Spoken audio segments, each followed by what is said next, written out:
అమెరికాలో కూడా షరియా చట్టం కావాలన్నటువంటి చర్చలు ప్రారంభమైపోయినాయి. డిబేట్స్ చేస్తున్నారు. అక్కడ మాట్లాడుతున్నారు. ఏదైతే ఎంతమంది చొరబాటుదారులు అక్కడికొచ్చి శరణార్థులుగా మారారో, ఆ శరణార్థులు అధికారికంగా ఐడెంటిఫై అయ్యారు. వాళ్ళందరూ ఇప్పుడు తమ మతాచారాల ప్రకారం బ్రతికే స్వేచ్ఛ ఉంది. కానీ తమ మతాచారాల ప్రకారం మత చట్టం ఉంటది. ఆ షరియా చట్టం అమలు కావాలని చెప్పి కోరుతుంటే, ఆళ్ళది కాదనేటటువంటి వాళ్ళు షరియా చట్ట ప్రకారం అయితే రేప్ చేస్తే కొట్టి చంపాలా, అట్లాగే దొంగతనం చేస్తే గనక చేతులు నరికేయాలి, ఇట్లాంటిది మా దేశంలో కుదరదు కదా అని చెప్తున్నారు. ఈవెన్ అరబ్ దేశాల్లో కూడా చేయట్లేదు కదా.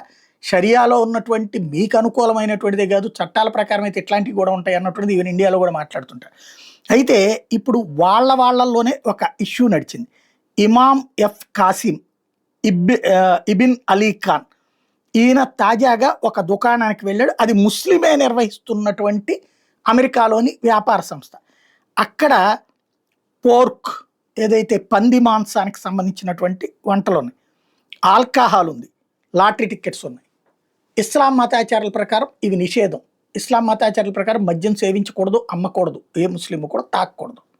అట్లాగే ఇస్లాం మతాచారాల ప్రకారం అసలు పంది అనేటటువంటిది చాలా దాన్ని చాలా అసహ్యకరమైనటువంటిదిగా చూస్తారు. అవి తినకూడదు, వాటిని అసలు ముట్టకూడదు అన్నటువంటిది. ఇప్పుడు అవి అమ్ముతున్నారు, పోర్కు ఆ షాప్లో అమ్ముతున్నారు. అట్లాగే లాటరీ టికెట్లు తప్పు అన్నటువంటిది వాళ్ళ మతాచారాల ప్రకారం చెప్తారు. ఈ మూడు ఎట్లా చేస్తావంటే అడిగితే, ఇక్కడ దేశం కాని దేశం వచ్చాం, మన మతస్థులే కాదు వచ్చేది, అందరూ వస్తారు, అందరి కోసం వ్యాపారం చేయాలి కదా అంటూ ఆ ముస్లిం వ్యాపారస్తుడే అమెరికాలో సెటిల్ అయినటువంటి వ్యక్తి అడగడంతో ఇప్పుడు అది కాస్త పెద్ద చర్చ నడుస్తోంది.